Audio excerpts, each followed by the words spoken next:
All right, let's jump right in.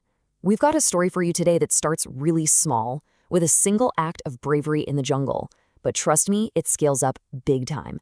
We're going to end up talking about a lifeline that supports literally hundreds of millions of people. It's all about one big idea. What does it really mean to protect the things and the ones we love? So, picture this. We're deep in this vibrant, lush jungle, and right in the middle of it all, we find our main characters, three super playful lion cubs. So you've got this brave older brother, and he's got his two younger siblings with him. Their day kicks off just like you'd expect, with a big shot of, "Let's play tag!" You can just imagine it, right? Pure, simple fun. They're just completely lost in the moment, you know? You can hear their laughter bouncing off the trees. But here's the thing. With every chase, with every leap, they're getting further and further away from home. They have no idea. They're wandering deep into a part of the jungle they don't know. And this is where the mood shifts, because as it turns out, they weren't alone out there. Not at all.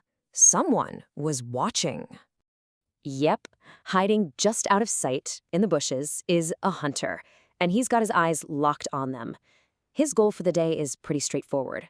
Today, I have to catch a lion.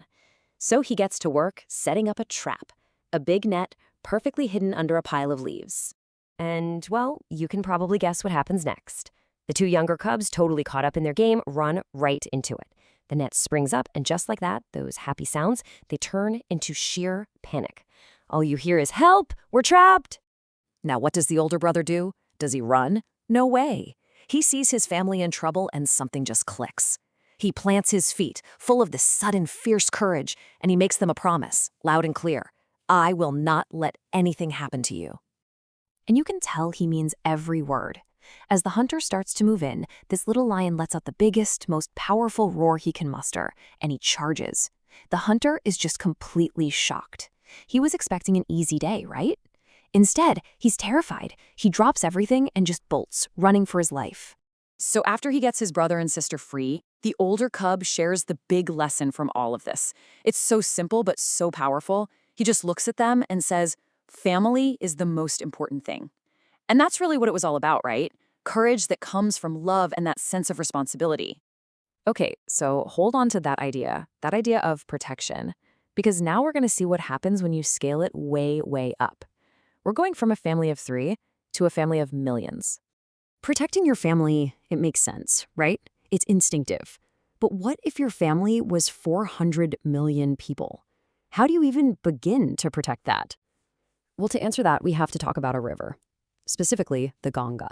The journey of the Ganga is, it's just epic. Think about it. It starts as this tiny trickle of water from a glacier way up in the Himalayas. Then it flows down, meets other rivers, officially becomes the Ganga, and carves its way through places like Varanasi, the spiritual heart of the country, before finally, after this incredible journey, it merges with the Bay of Bengal. But here's the thing you have to understand. For millions and millions of people, this is so much more than just a river. One local said it perfectly. This is not just a river, it is our mother. It's woven into the very fabric of life, of faith, of who they are. And the Ganga isn't a solo act. It's like the main artery, fed by all these other vital rivers. The Yamuna, the Ghaghara, the Kosi, they all join in, making it one of the biggest and most important river systems on the entire planet. And that deep spiritual connection, it's backed up by cold, hard reality. It's about survival. A farmer put it in the clearest terms possible. Without the Ganges and its tributaries, our farming is not possible. It's not a metaphor, it is the actual lifeline for the whole region. And this is where our two stories collide.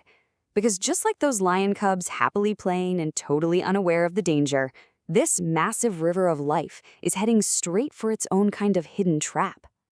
The parallel is actually pretty striking when you look at it. For the lions, the trap was a net. It was physical, it was sudden, you could see it. The river's trap? It's pollution and overuse. It's not something that happens overnight. It's slow, it's chemical, it's systemic. But believe me, it is every bit as deadly. So that brings us to the really big question, right? When a lifeline on this scale, something that supports hundreds of millions, gets caught in a trap, who steps up? Who becomes the protector?